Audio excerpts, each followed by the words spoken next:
رمضان كريم وكل عام وانتم بألف خير. فطور أول يوم لازم يكون فطور مميز، وطبقنا اليوم شكله مال عزايم وطعمه مو طبيعي.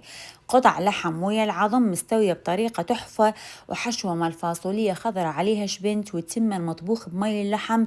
طبق ما راح تشبعون منه. قبل لا نبدي لا تنسون الاشتراك بالقناة مطبخ فاطمة جوجو، واللايك وتفعيل زر الجرس حتى يوصلكم كل جديد.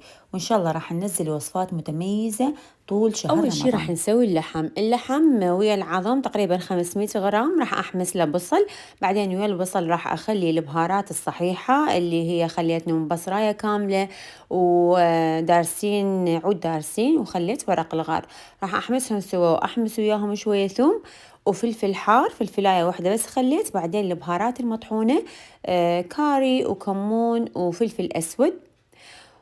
ورا ما أحمسهم كل الزين أضيف عليهم اللحم لما تضيفوه خلوه فترة، خليه ينخلط ويا البهارات. شكله ولونه وريحته تصير غير شكل.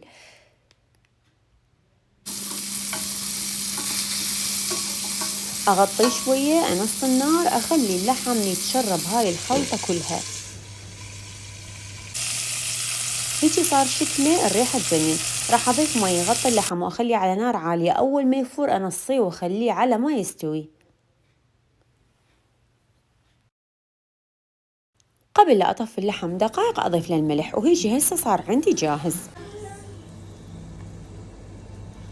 نبدي هسه بالحشوة اللي راح نسويها. خليت شوية زيت، وراح أخلي عليه بصل، بعدين أخلي بابريكا كمون وكاري وفلفل أسود. بعدين أخلي 400 غرام من الفاصوليا الخضراء.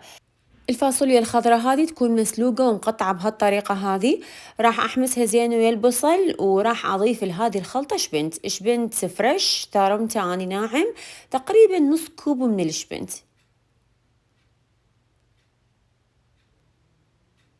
منصية النار، مغطيتها، أخلي كل هاي الأشياء تتشرب من البهارات اللي أخذتها، وعلى نار كلش ناصية حتى يصير طعمها غير شكل. أهم طعم راح يكون عندي هو طعم النومي البصرة المطحون. ضفت تقريبا ملعقة شاي لهذه الكمية. وهيجي صارت عندي الحشوة جاهزة.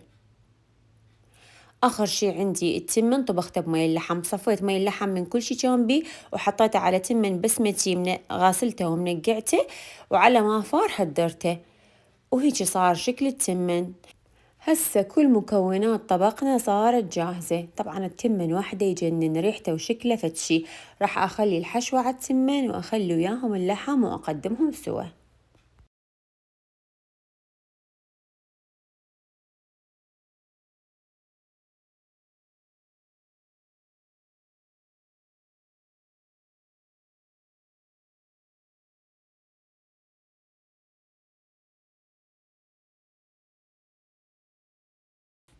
هيجي صار شكله يجنن، الشكل يجنن، ينفع كلش للعزايم والطعم رهيب.